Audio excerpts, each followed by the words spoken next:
Welcome back to the show where we run you through all the Dolphins news you need to know about. We also run you through the fan Q&A where we run you through fans' questions, comments, and concerns. And obviously the box score as well. We go over and review the game of this week. Obviously, I don't know, it's very weird to gauge Dolphins fans. I don't know how many people are happy about this, but I'm obviously through the moon about the result on Sunday.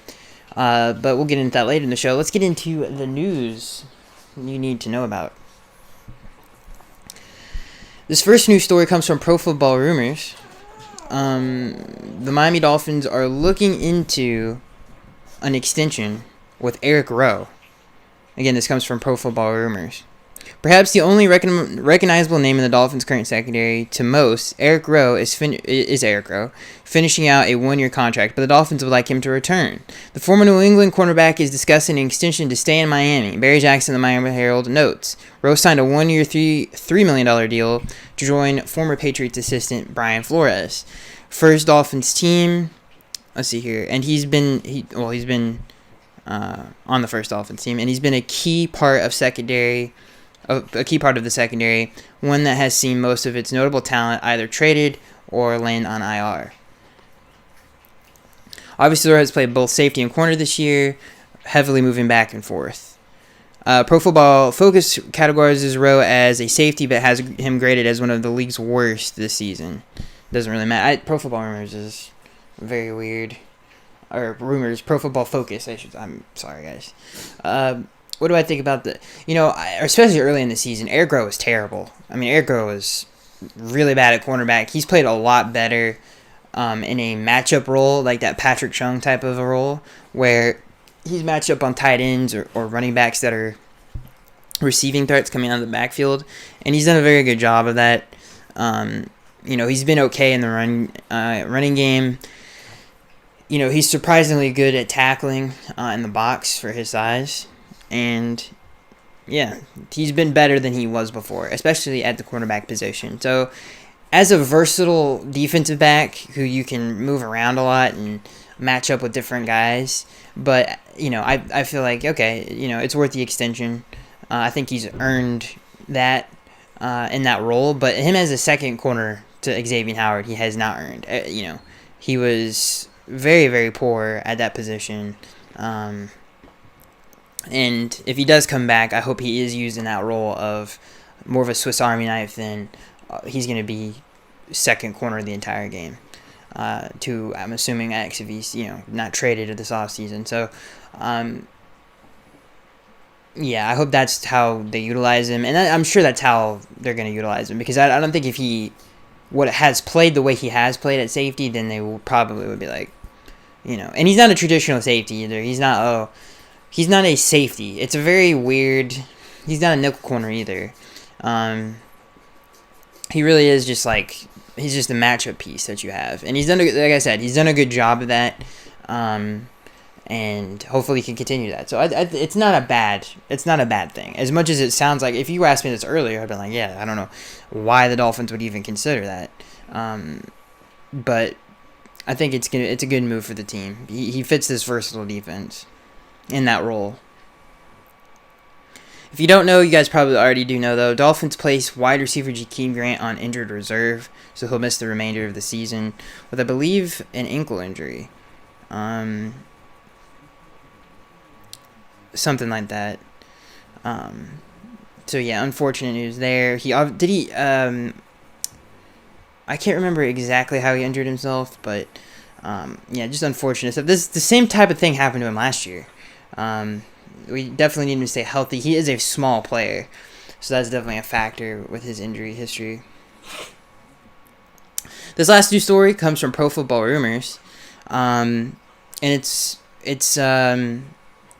about what the Dolphins draft situation. According to multiple and current and former NFL personnel people who spoke with the Miami Dolphins Herald this week, even if the Dolphins do not pick in the number one in the 2020 draft, they may still have a shot at LSU quarterback Joe Burrow, as any team picking number one may elect to pick star Ohio State pass rusher Chase Young instead. If the Bengals, who have yet to win a game this year, which they won today, are indeed awarded the first pick in this upcoming draft, despite the potential need at quarterback. They may feel that Young is too much of a dominant player to pass on. Young holds the school record for most sacks in a game with 4, and now holds the record for most sacks in a season with 16.5. If the Bengals pick Chase Young, they're stupid. I don't care how good listen, it goes quarterback, pass rusher, in my opinion, in terms of the most valuable positions on the football field. So, when, just by position alone, the quarterback should be selected over him. Unless you feel comfortable that you can find one in the later rounds that's talented, I guess I could see you, or maybe you think you can get to it, but they can't do that. Cincinnati doesn't have as many picks as we do, so that would be off the table for Cincinnati. I would be absolutely shocked if that entire GM staff, organization, coaching staff is still intact by the end of the season. I don't think it will be. I think they're going to fire everybody. So I would be shocked that if whatever new regime comes in doesn't pick a quarterback, because that would just be weird. Like, you have your pick of Tua or Joe Burrow, two very good prospects, and if you like Justin Herbert, and you're a new regime, or even if you're the same regime with Zach Taylor, then I don't understand why you wouldn't pick your quarterback. So I don't think that's going to happen. The chances of that happening are very slim, but if it does happen, the Dolphins have a clear shot of whoever they want.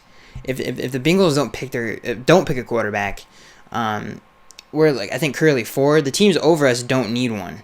So, when you talk about the Giants and Redskins and Jets, none of those teams need one. Or the Falcons, I can't remember their record right now. Or the Redskins, they just took one. So we have a clear shot of whoever we want at that point. So that would be a blessing if the Bengals actually messed up and took and it's not, they're going to get a great player, but it's not more important than a quarterback. So I mean, they can do, if that's what they want to do, then that's what they want to do. I hope that's what they want to do.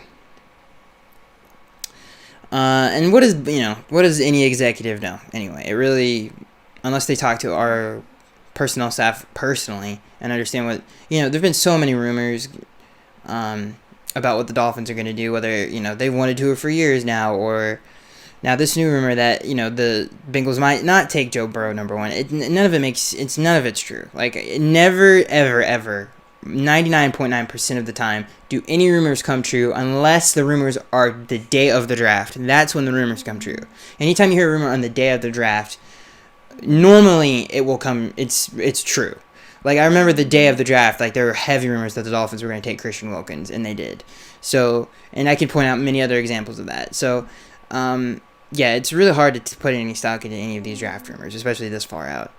All right, so let's move on from the news and get into the box score. Ladies and gentlemen, if you went to Hard Rock Stadium, I'm sure you had a great time. I guess if you fall on this, the side of you want the Dolphins to win, and it's weird saying you want the Dolphins to win. It's hard for me to go into a game saying, "Oh, I want to lose this game."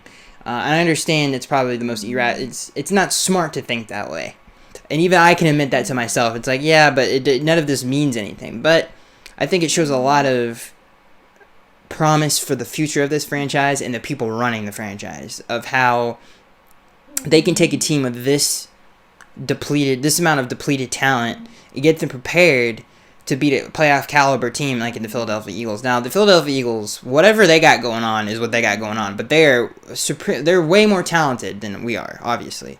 Their offensive line is great, their defensive line is great, their secondary is good to okay. Their front, like I said, both fronts are just outstanding, and they got a really good quarterback. And they got a good receiver and two receivers in a franchise borderline Hall of Fame tight end. So their team is way better built, or I should say, just better than the Dolphins roster. So the fact that we were able to win this game the way we won this game, and I'm so happy with the adjustments that the coaching staff, took in this game, because it worked. And we're going to get into that right now. So we'll start with the offensive side of the football, because I feel like that's obviously the most exciting. And we had a lot. I mean, you talk about some emerging stars from this game. So we'll start with, and it's not a fluke because this particular player has been doing it consistently this year. So let's start with the passing attack, or the offense for the Miami Dolphins. A lot of promise, ladies and gentlemen, in this game. Ryan Fitzpatrick finished 27 of 39 passing, 365 yards, 3 touchdowns, and 1 interception. Matt Hawk was 1 for 1 with 1 touchdown with 1 yard passing. So before we move on from this stat, when's the last time, especially at home, have we seen a quarterback almost pass for 400 yards and 3 touchdowns? I got to know that. Someone's got to know that down in the... If someone does know that, please put that down in the comment section below. Because that would be a super fun... Maybe it was Tannehill against the Texans when we blew them out, but most of that was yak yards after the catch. That wasn't like, I'm not going to say... It wasn't a... Like, he diced up the defense, really. It was more of a team thing. So, Ryan Fitzpatrick threw some really good balls in this game to Devontae Parker, who had one of the better performances I've ever seen by a Dolphins receiver. So, yeah, let's get into that. Receiving-wise, Devontae Parker led the team with 7 catches with 159 yards. He averaged 22 yards a catch and 2 touchdowns. This is one of those games where, when I say this is one of the better performances by a Dolphin receiver, this is one of those games where if you didn't watch the game, you don't understand what the heck I'm talking about. You would have had to have seen what Devontae Parker did to really fully understand, what he did. It was a dominant, Randy Moss-esque performance from Devontae Parker. And when I say Randy Moss, I mean he just mossed a bunch of people.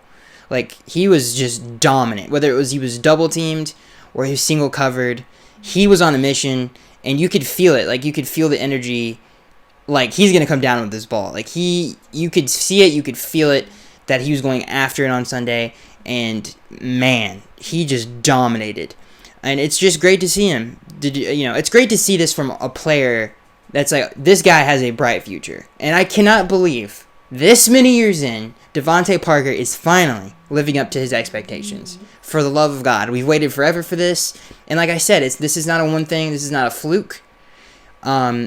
He has been doing this consistently. He's been staying healthy. And he is just having a very, very good season. And a breakout season for him. And it makes you smile. And another player that we've really wanted to see, who we thought was a bust and really did not meet expectations his rookie year, Mike Gesicki, who continues to get better week in, week out, finished the game with 5 catches for 79 yards, a touchdown, and he averaged 15 yards a catch. Not only are the Dolphins finally using him frequently in the passing game, but when he does get his opportunities, he's making the most of them, and we're utilizing him in the right way. And I feel like Ryan Fitzpatrick is finally getting chemistry with these guys because I understand that if I see one-on-one with Mike Gesicki, then I got to take it. If I see one-on-one with Devontae Parker, I've got to take it because they have the ability to elevate and come down with the football, especially both of them really are very, and they've always been, that's one of the reasons we drafted them, is because they were so good at it in college, especially Mike, who was just a red zone monster. It's great to see that finally happen in the National Football League because we know they have the ability to do it, but they finally put it together in a game, and it was just really good to see. It was, it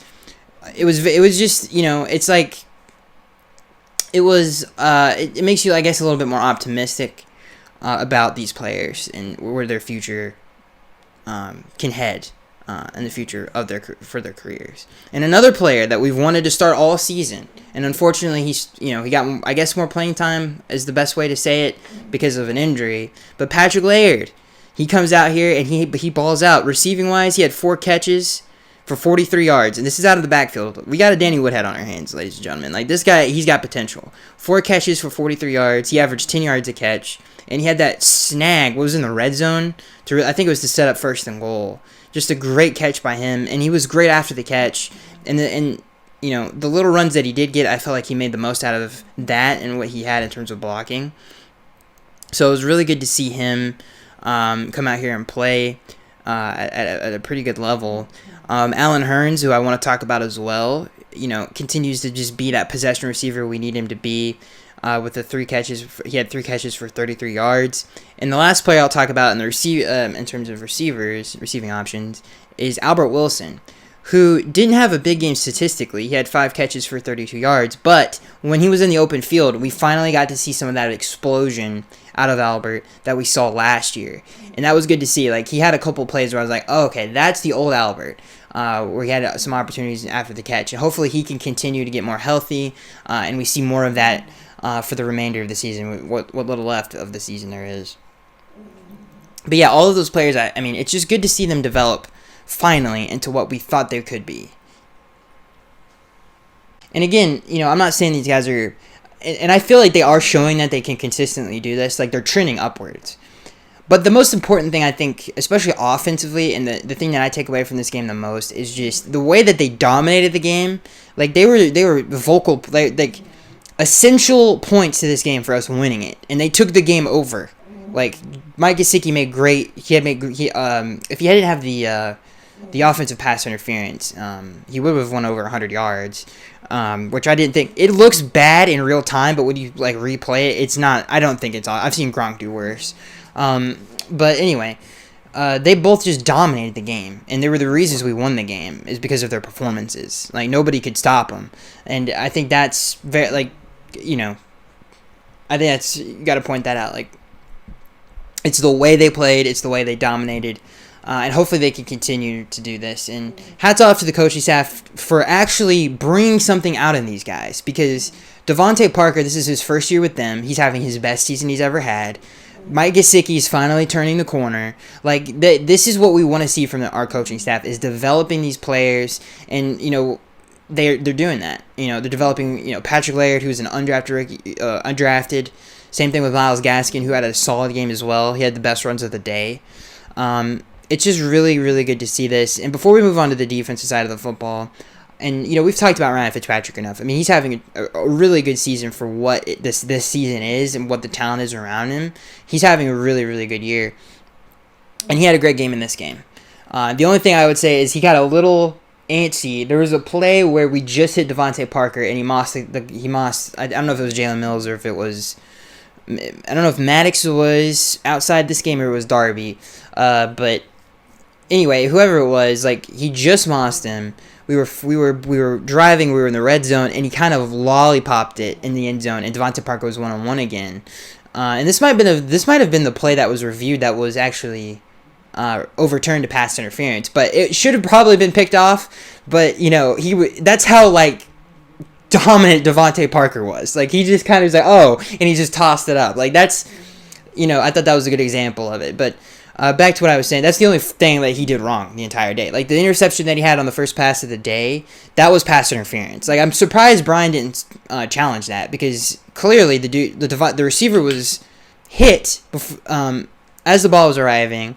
Either it's illegal contact or it's pass interference, because he literally laid him out. And, that's the only really bad play of the day for the offense. And one thing I want, before we move on to the defensive side of the football, and I forgot to say your final score, ladies and gentlemen. The Dolphins win the day. They win 37-31 at Hard Rock Stadium. When's the last time we scored 37 in a game? It's been a hot minute, especially at home, in a shootout. Where your quarterback almost goes for 400 yards. But anyway, the one thing I want to say before we move on is something that's been a theme at least the last few weeks of this season, is the offensive gripes that I've had with the play calling and just the philosophy of this offense was the same every week. We leaned way too hard on the run. We try to establish it way too much, when we are better at passing the football. Now, I'm not saying we're some insane,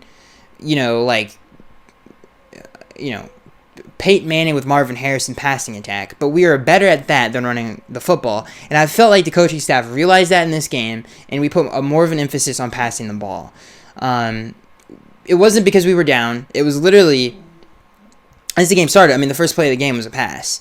Like, the play calling was definitely, again, way more of an emphasis on the pass, which I thought was great, and I feel like it showed up. I felt like we started a little bit faster. I felt like our drives were way more consistent, where we didn't peter off or we didn't lose 1,000 yards on first down because we can't run block or, just way too many TFLs in this game. I felt like we were able to eliminate a lot of those things because of the fact that we did what we were best at, and that's passing the football. And we ran out of spread sets a lot more in this game. We ran out of a lot more shotgun formations, and that's what I've been wanting to see us do instead of lining up in an I formation or lining up with 3 tight ends and just saying, okay, we're gonna outmuscle you, because we can't do that. We did a little bit more strategically. We did it a little bit more intelligently in this game, and again, it was really good to see that from the staff. Really change things up for the better, because it's not like, oh, let's go to Philly, or we're playing Philly this week, let's pass every down, or let's put a little bit more of an emphasis on the pass, because they have a really good D line. They're their record might not show it, but they're the 12th ranked defense in the league, and their defensive line, is still a very good one. So the fact that we were able to put 37 on them with us passing the majority of the time, I think is a good sign. And again, I just really appreciated what the coaching staff did in this game, because that's something that I've had a problem with over the last few weeks. Is just we've leaned way too heavy on the run, and it's hurt us. And in this game, I felt like we realized that and put more of an emphasis on the pass, and that's the first time I've said it this year. So I'm very happy with that. It was fun to watch. The offense was way more fun to watch because it was working, and we weren't getting 50,000 TFLs every drive. So I'm very happy with the offensive performance, and I'm sure and let me just read you quarter by quarter what the Dolphins did. In the first quarter, they scored a touchdown. They scored 7 points. The second quarter, they scored 7 points. The third quarter, they scored 12 points. The fourth quarter, the Dolphins scored 11 points. That has not been done here in a very long time. That's consistency. And we haven't seen any consistency with this team in a long time. And they were able to consistently get a score every quarter. And that amounted to 37 points. And we haven't seen that in a long time. And they were able to do that against the Eagles defense when they were down 2 possessions at one point. But they persevered, and they executed, and they ended up coming out on top. And that right there, I don't know how long we've been doing this show. 3 years now? Maybe not this show for 3 years, but we've been covering the team for 3 years on this channel. I have never said that, where we've been consistent on offense. That has never happened. We covered the 2016 team that made the playoffs. They weren't consistent. They had their ups and downs. Now, they were way more consistent down there when they started winning a lot of games, but they still had that problem where they were very slow, especially in the first half. This is the first time I feel like we've played a complete game on offense in years. Like, I felt like we were... Now, there were drives where, obviously, it didn't work, but, we weren't perfect, but we were able to score, again, a touchdown every single quarter, and it was just more of a flow and consistency than we've seen in Miami in a long time. And I again, great job by the coaching staff there. All right, let's move on to the defensive side of the football. Carson Wentz had a really good game. He was 28 for 46 passing. He had 310 yards, 3 touchdowns, and 1 interception. Their leading receiver was Alshon Jeffrey, who had 9 catches with 137 yards. He averaged 15 yards a catch with 1 touchdown. Excuse me.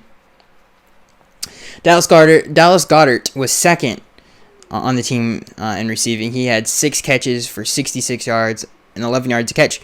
We took Mike Gesicki over Dallas Goedert, and Dallas Goedert finished with less yards than Mike Gesicki, and he didn't have a touchdown.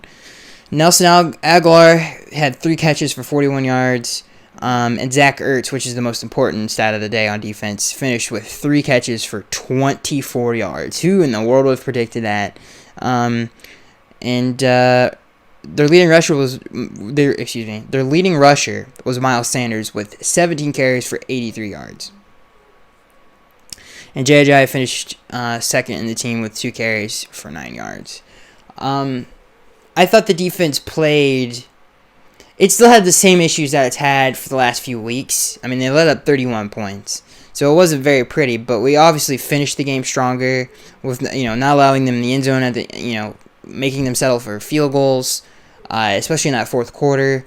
I I just feel like the same issues this defense has every week it's just the same. The defensive line is just not good enough. They just cannot get pressure on a consistent basis. And again, it's not a good combination, especially with the secondary as banged up as it is, as untalented as it is. That combination isn't good.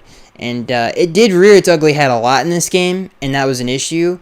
There were still a couple times where we were able to get pressure just by the fact that either a linebacker has to pull up out of coverage to get pressure, or they just completely take as much time as you possibly could in a pocket in the NFL, and then by a miracle, finally someone gets off the block and at least flushes him out. But again, it was a struggle all day on the defensive line. I felt like the run defense wasn't terrible. It was definitely better. I feel like it wasn't terrible. It wasn't good, but it wasn't terrible. It was okay. In the pass defense, like I said, I feel like a lot of that had to do with just the defensive line's inability to get pressure. And again, we're going against a very good offensive line. So it's they have Jason Peters and Lane Johnson. It's like with our defensive line, where we don't have anybody who's a star, that's going to be a rough day. And it was a rough day. But again, the defense did a good job of just not allowing touchdowns at the end of that game, which really saved the game and allowed the offense to get the ball back and close the game out with that field goal. And God bless Jason Sanders for hitting that, because it was a 50-yard, maybe it was a 49, 50-yard field goal that he hit at the end of the game to really seal it. I could not have been more happy, dude. I mean, this game was so fun to watch. It was such a good just palate cleanser from the last few weeks of just watching this team just be awful. Just be absolutely awful. And to finally see some kind of consistency and a unit on this team was awesome. And hopefully we get more of that the remainder weeks of the season, because that would be awesome. And defensively, in terms of coaching adjustments and stuff of that nature, I felt like the play calling at the end of the game was really good. We didn't put our players in positions where they had to make it like a crazy play. We helped them out a lot in that department. And the back end did a good job of just, making sure everybody was where they were. We had a couple blown coverages. Well, not a couple. We had one blown coverage in this game. It was the touchdown of Miles Sanders, which was very confusing. I don't know what coverage. I would have to go back and watch it. But that was the only blown coverage we had of the day. And usually we have more than that. And in terms of penalties, the Cleveland Browns game, we were getting called for pass interference left and right. And this game was, pretty much non-existent. We actually had an offensive pass interference call that surprised me. I don't know if that was one of the highlights of the game, because I really thought that was on us, because it looked like, I don't think it was Ryan Lewis. It might have been, I don't know if it was Jamal Wiltz either, but it looked like he kind of grabbed his hips, but it ended up being offensive pass interference because there was a pick play on that. And I was like, oh my God, they got a first down, and ended up, and you could see the players, because they thought it was on them too, and then when the ref came over the mic and he was like, offensive pass interference, you could see them freak out, and I was like, oh, it was a fun game to watch, man. It was a very, very, very, very fun game to watch. I'm glad we could come out on top here. It just makes you happy, dude, just to see, what we've had to deal with this year, and some of the games and the way we've lost some of these games, and I've sat through every single one of them, and I'm just happy that I got to see this on Sunday, and it was awesome. It made me very happy, because again, like, it sucks. Sunday's supposed to be fun, and this year they haven't been for the most part, and it was just good to get a win. And the way we won, it was even better, because it was a very entertaining game to watch.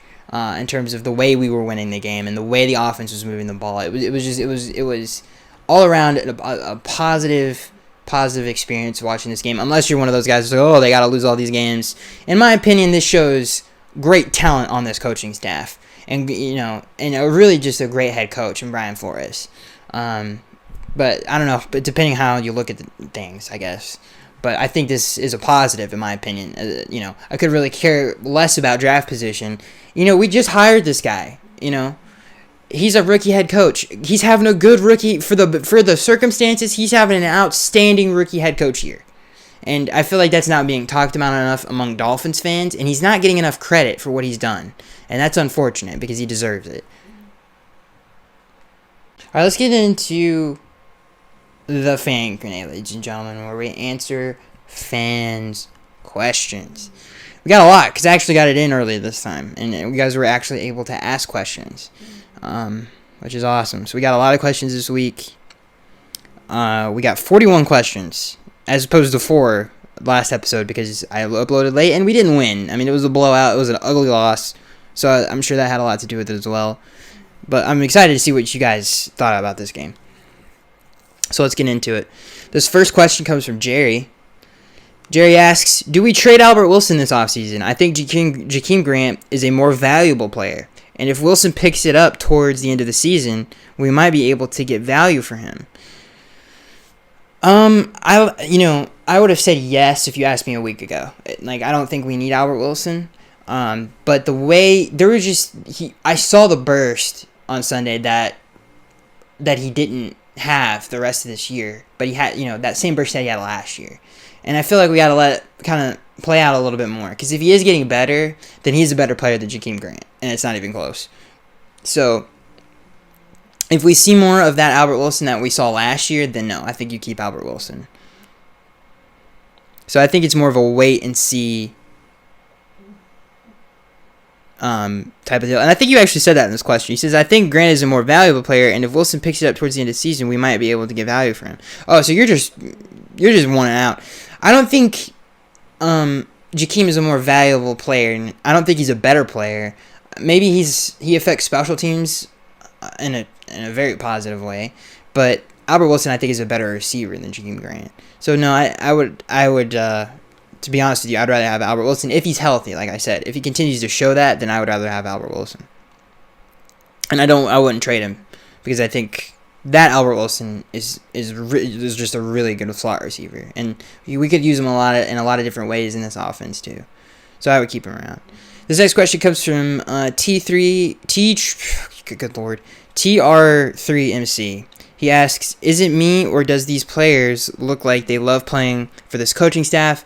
They seem to be getting the most out of their players, unlike the previous staff in Miami. You nailed it right on the head.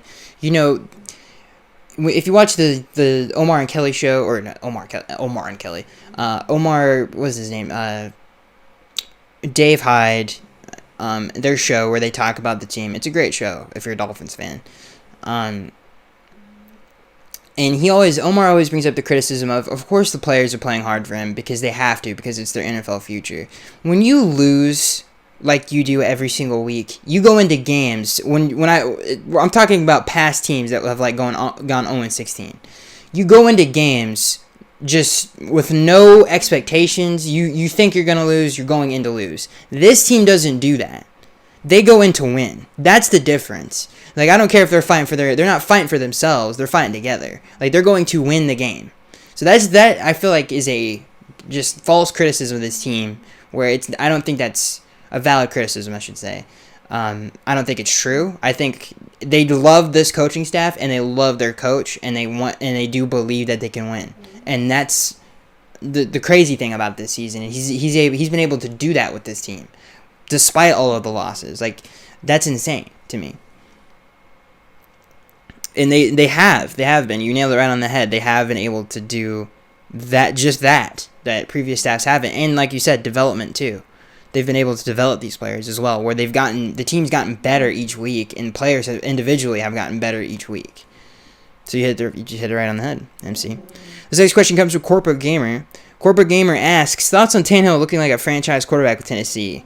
He's 5-1 as a starter there. He's playing very well. He's, I don't know what else to say. Yeah. What else do we expect? I've always been a Tannehill supporter. I've always thought he was a good player, and he's showing that in Tennessee. So that's my thoughts, I guess. It doesn't bother me that he's having success there, because it was time for us to move on. It really was, and I'm glad we moved all the way the heck on. We tore it all down, and I'm sort of happy that we did that, because we needed to do that. This next question comes from Mark. Mark asks, thoughts on the coach's scheme against the Eagles? I'm amazed to see what they can draw up considering our roster. Like, we broke it down. Like, I'm glad that they realized, like I said, that we're a better team when we pass the football. And when we're spreading the field and, you know, we have some of these receivers that are talented on the field and we utilize them in creative ways. And that's what we did. And I'm super excited to see that, to the point where coaching staff knew, like, we can't run the ball under center. So I love what they do with the Wildcat, where they get playmakers in space. With Albert Wilson coming on that, like, kind of a jet sweep. Or reverse, or whatever you really want to call it, in the Wildcat when he motions across Kalen Ballage. Like, that stuff, that's all creative. That's trying to figure out ways to move the ball and get your playmakers involved in the game. And again, that's hats off to the coaching staff. They did a really, really good job, as you said, Mark. This next question comes from Corporate Gamer. Corporate Gamer asks, thoughts on my college football playoffs prediction? Ohio State 1, LSU 2, Clemson 3, Utah 4. Dang. I don't really pay attention to college football that much. I watch, like, when the Iron Bowl's on, or, you know, the Ohio State-Michigan game is on, or LSU played Alabama this year. Like, I pay attention. But other than that, I really don't care. So, I think, Corporate Gamer, I think whatever you say, I'm giving a thumbs up. This next question comes from Gamerific. Gamerific asks, is Devontae Parker slaying for a long-term deal, or is he going to sign to another team?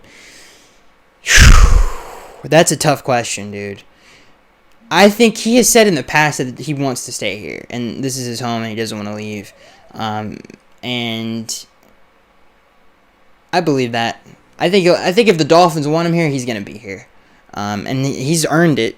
I mean, he's definitely earned it. He surprised me. I mean, I was wanting him, I didn't want him to I didn't want us to give him the extension that we gave him, and it's worked out. They were right.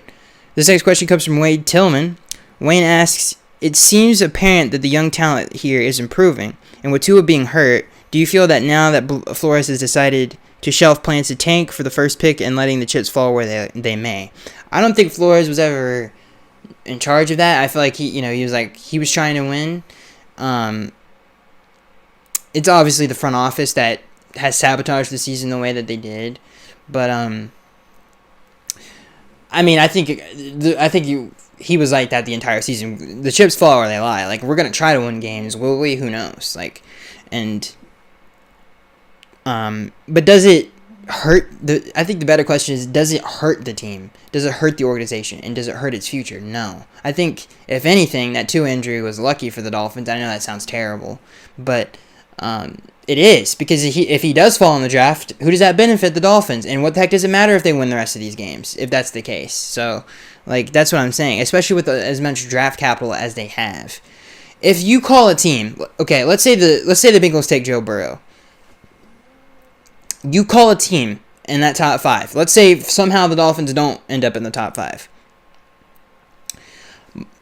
All 2, 3, and 4, none of those guys are going to need quarterbacks. They already have young ones on their roster that they're going to try to develop. Unless it's Jacksonville, who I don't know, that's kind of a wild card. And Drew Lock played really well today, so I don't think Denver is going to be doing anything either. Because they just drafted him in the second round. You could call them, any one of those teams, and say, I'll give you this, this, and this to move up and get a quarterback. And they'll be like, okay, because they'll just trade down and wait for who they want, because they don't need a quarterback. They can trade down and be patient and get the player that they want. So, whatever happens to the Dolphins, they're gonna get their quarterback. I really do believe that, and I don't think it affects the outcome of that at all. This next question comes from SM. SM asks, under what scenario would you trade up in the first round or second round? What would you be willing to give up? In the first round, if I knew that someone was going to jump in front of me to take Tua or Joe Burrow, and those were the only ones left, if there was only one of them left, then I would be willing to do whatever it takes to get one of those two. Now, would I get rid of all of our? No, I wouldn't get rid of all of our draft picks, but I definitely would be willing to pay a hefty price for that, for sure. In terms of the second round, would you trade up in round 1 or 2? What would you? Okay, so I would trade up in round 1, but I don't think I would trade up in round 2, depending on who's that I would have to literally be in the room of draft day to be like, oh, let's trade up to get this player in round 2. But in round 1, yes, I definitely would if it came to that. SM. This next question comes from Julian. Julian asks, this Dolphins team makes me happy as a fan.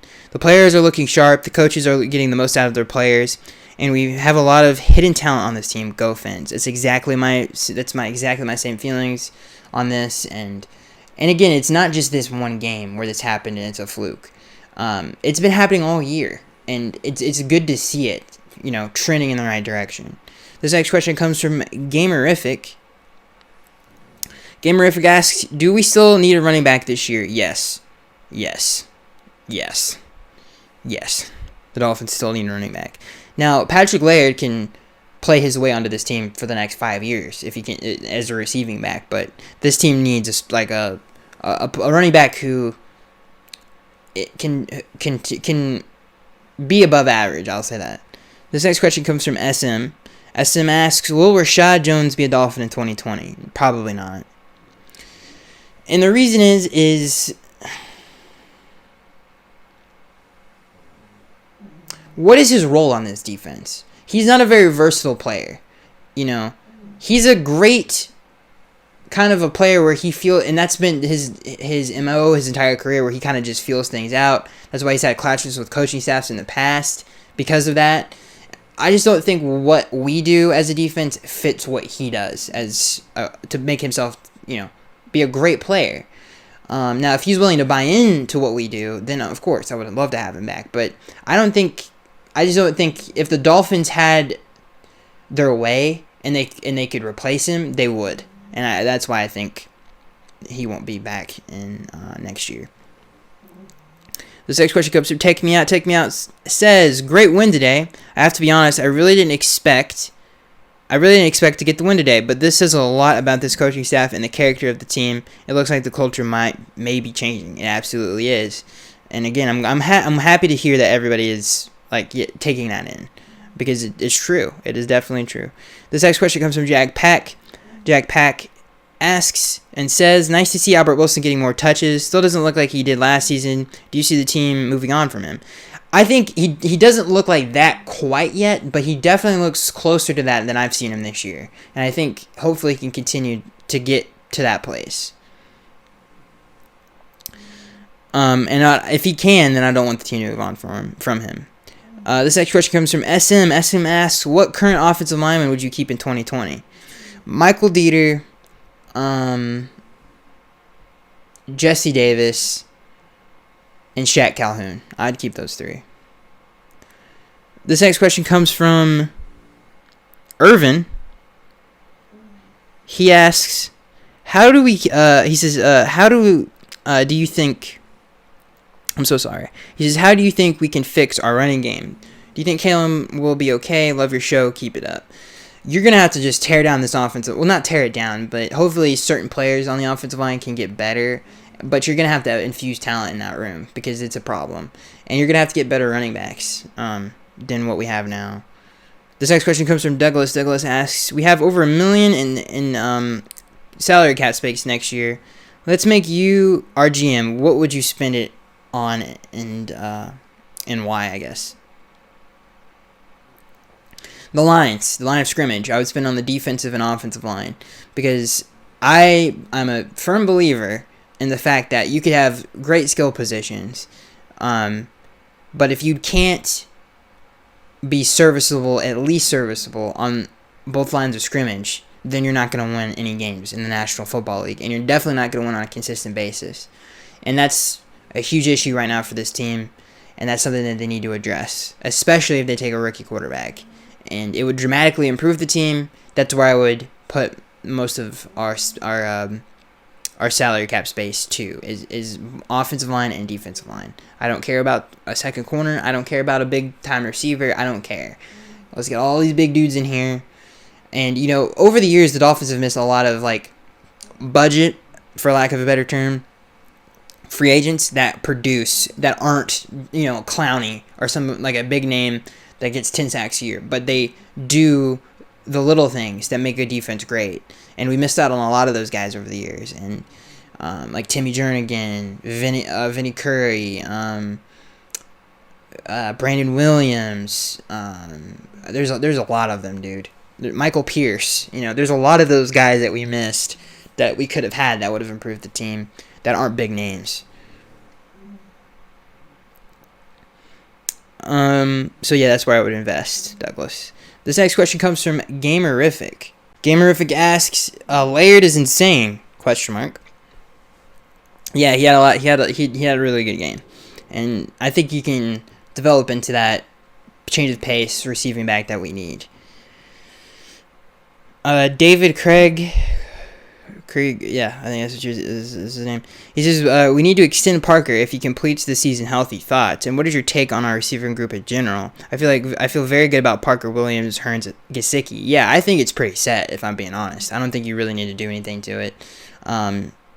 You just gotta again build a line of scrimmage, and we will be a better team for that. But the skill positions on offense, other than the running backs, are pretty solid. And I feel like you don't have to.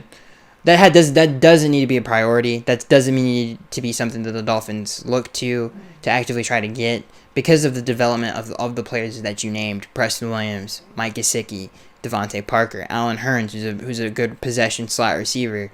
Albert Wilson, if he can continue to get healthy, he could change a game with some of his open field running. So I think that's one of those groups that you don't need to touch. And yes, the Dolphins do need to extend Devontae Parker if he stays healthy. This next question comes from Take Me Out. Take Me Out asks, "Sitting with the 4th pick in the draft, at this point in time, what would Skaggs pick for the Fins first overall?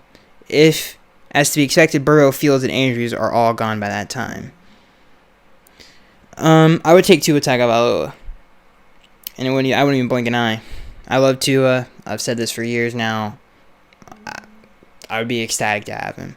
This next question comes from SM. SM asks, "Since he takes Joe Burrow, we are sitting at 3, and a team jumps into the number 2 spot and takes Chase Young. Do we grab Tua or take offensive tackle at 3? See, the only reason I would take Tua, I'd be like, no, we're not even taking a chance on this. We're taking Tua. And we'll just have to hit the rest of our picks. And yeah, that's what I would do. I would take Tua.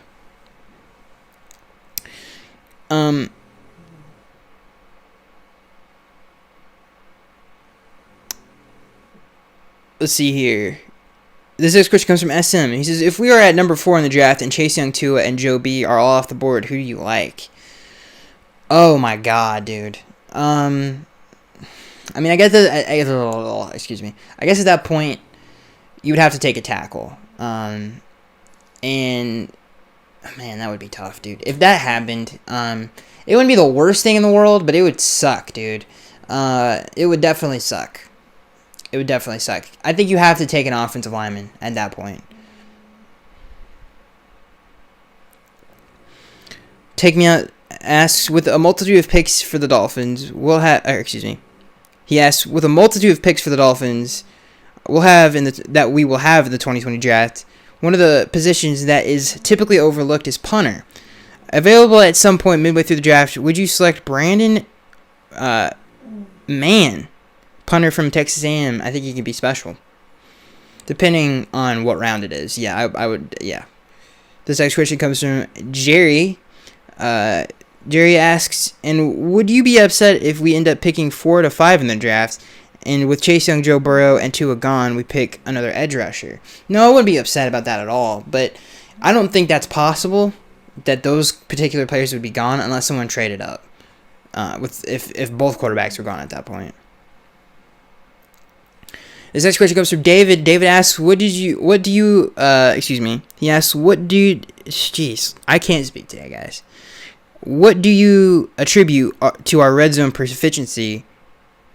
Is it Ryan's gutsy throws or the game plan? It's a combination of Ryan and I guess I'll say definitely the game plan of, if we get one-on-one coverage, take the shot. And our players excel at that, and we were able to take advantage of that today. So it was a combination of both. This next question comes from Corporate Gamer. Corporate Gamer asks, "I still think we need to draft a quarterback first round next year. We can't risk not being bad enough to draft one in 2021. Yeah, I think the Dolphins should take. I think they should take one this year. I wouldn't see why you would wait, to be honest with you. I don't think Trevor Lawrence is better than the two that are playing or in this draft. This next question comes from SM. He's not that much better where you're like, I'm going to just pass on these guys and take him. No, he's not like that. This next question comes from SM. SM asks, if we draft a rookie quarterback, and we can only carry 2 quarterbacks because we need the roster spot elsewhere, who gets the axe, Rosen or Fitzpatrick? That's a really, really tough question, SM. You really hit me with one.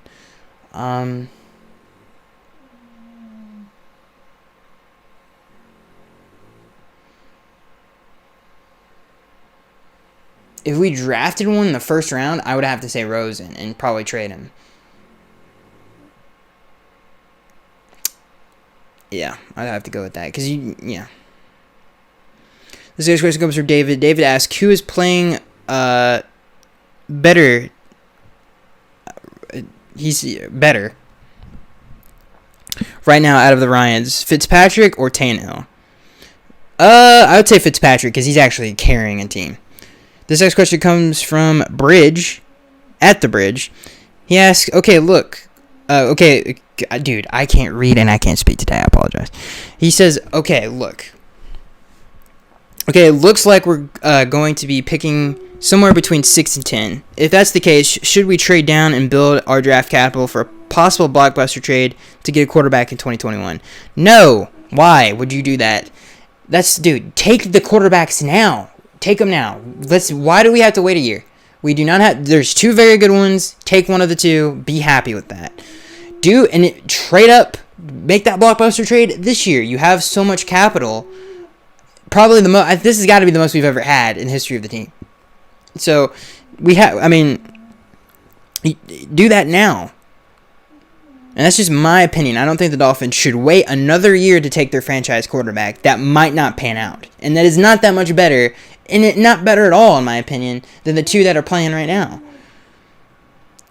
This next question comes from Douglas. And it's one quarterback, by the way. Everybody says, Trevor Lawrence. Yeah, he's not as... Dude, he has just as high of a ceiling, in my opinion, as the other 2 do. This next question comes from Douglas. Dougley. Whew, we're really on something today. Douglas asks, hey Skaggs, Ryan Fitzpatrick was quoted as saying Devontae Parker is the most quarterback-friendly receiver I've ever been around. Wow. With all 7 teams he's played with, that's a huge compliment. Any thoughts? Yeah, I can see why he says that, just because Devontae's a good route runner, too. And he's a good deep threat. So, he does a lot, and he's got great hands. So, he does pretty much everything you want out of a number 1 receiver. So, I could see that. He's, again, Ryan Fitzpatrick's played with Torrey Holt, Brandon Marshall, Mike Evans, Chris Godwin, Deshaun Jackson. He's played with a lot of really good players. This next question comes from Richard. Richard asks, what about drafting a wide receiver? In the first round? I don't know, man. Depending on who's there, and you name pretty much everybody, but I don't know. That's a tough one, man. I definitely don't think it's a priority. I think the receivers are pretty good. With Press Williams and Devontae Parker and Mike Gesicki at tight end, I don't think you have to invest a first-round pick there. Bahamas Dolphins asks, do you think O'Shea is turning Parker into a 1,000-yard receiver? Yes. This next question comes from Douglas. Douglas asks, hey Skaggs, we have a boatload of capital for the next 2, possibly 3 years. I'd hate to see us take a quarterback just for the sake of it. If the quarterback Greer wants is off the board, I'd say let's get a ferocious pass rusher and a couple of solid offensive linemen and get a quarterback for 2021. What do you think? And how about how great Tannehill is playing for Tennessee? I'm happy to see a good guy do well. Yeah, we talked about Tannehill. I don't think. Yeah, if the team doesn't want any of them, then don't do it. If you've evaluated them and you don't think that they are good enough, then obviously you wouldn't waste a first-round pick or multiple on that guy. So if the Dolphins feel that way, that's fine. But they better be right about that.